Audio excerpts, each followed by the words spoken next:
দেখেন কত নিচে উঠছে, উড়ে বাবা হাইকো লাগে আসছে। নিম্নতে 100 মিটার উপরে আমরা।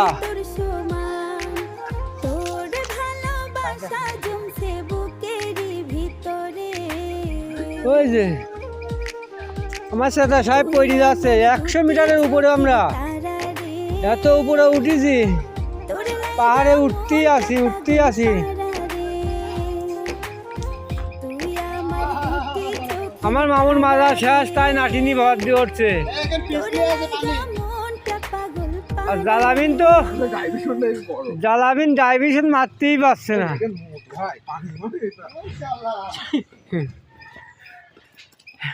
কেমন লাগলে চাচা উঠতে? খুব কষ্ট হইলো। আপনার স্যার কেমন লাগলো? খুব আরাম ভাই পাহাড়ে উঠতে। আবার কি এলাকায় ঘুরবেন? হ্যাঁ, আবার আসবো।